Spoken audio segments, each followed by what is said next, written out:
This is the piece I had made to transfer my shifter linkage from one side over to the other. Well, I had just temporarily put these brackets on there. I had them welded on there and just had them just sheetrock screws into it, up into the floorboard. So I took it down, I put these longer pieces on there so I can actually bolt it through the floorboard.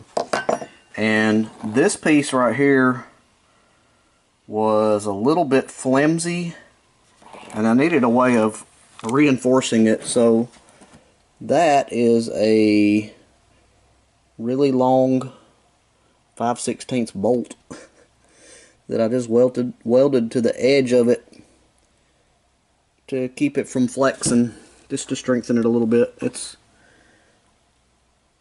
I couldn't figure out what I wanted to use, and it was sitting here on the workbench, so I welded it to it. It should work pretty good. This is the little console box that I had made. I had the shifter plate in here. I've stripped all this off, getting ready to paint it. But I'm going to rebuild this box out of some shelving board, make it a little bit wider, and I need to make it a couple of inches longer.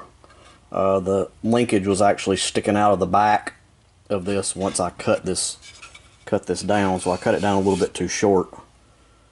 But I'm going to get everything ready to cut the new one out, and it should look a little bit nicer when I get done with it.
Got parts laying around everywhere. There's one of the skirts. There's the other skirt. It's got the filler in it. Still needs to be sanded.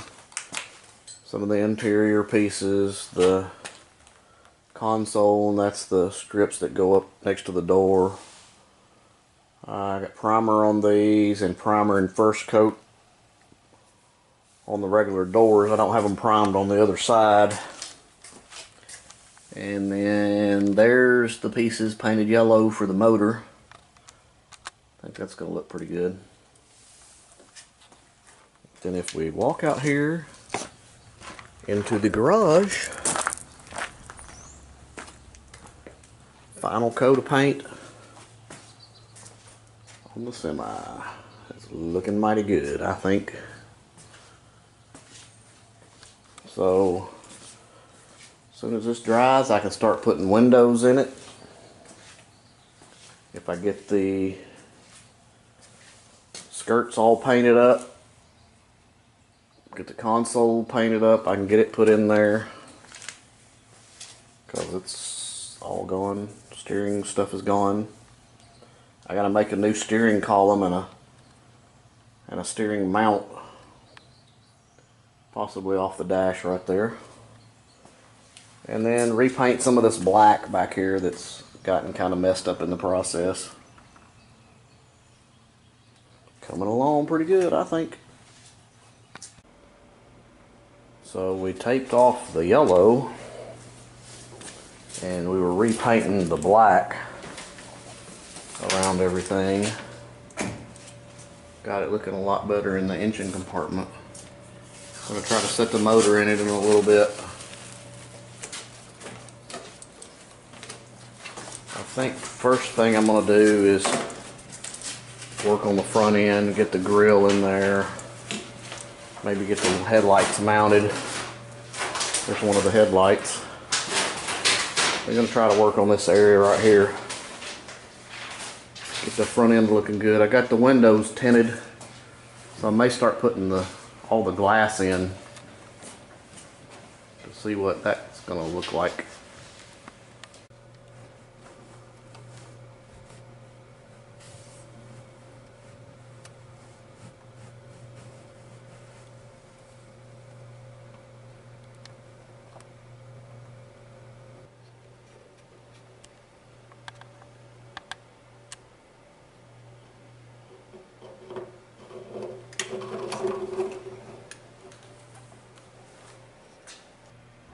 I got the glass in it.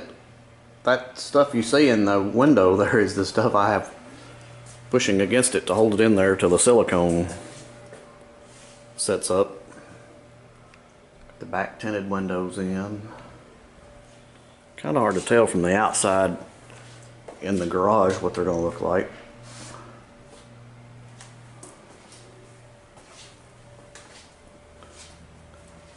I think they're going to look pretty cool.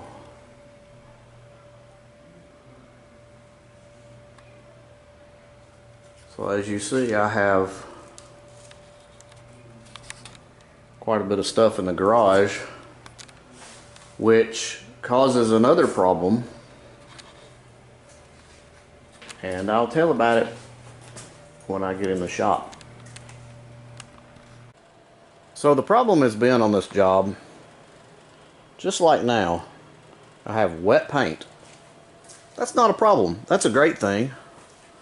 But the problem is to do the front end pieces that I need and the piece that goes on the back end that closes up that big hole in the back end where the motor is, I have to cut out some stuff. Well, I can't be using saws and making dust while I have wet paint in my shop. Which is also why the semi is in the garage, so that I don't get dust all over it. And I can't do the back door until I have the motor in there with the exhaust hooked up so I can cut around the exhaust to make the back door. So it's just been, that's why this project has taken so long. I have to do 10 things first before I can do the one thing that I need or want to do. Just a little rant, sorry. So I've got an idea for these old fire alarm strobes. I got a whole bunch of them that we've demoed out from a job that are obsolete now. So I took it apart and basically I took the speaker out of it and I cut this part of the housing off that mounts the speaker in there. And that left me with basically this piece that has the strobe in it. And that's what was left of the housing.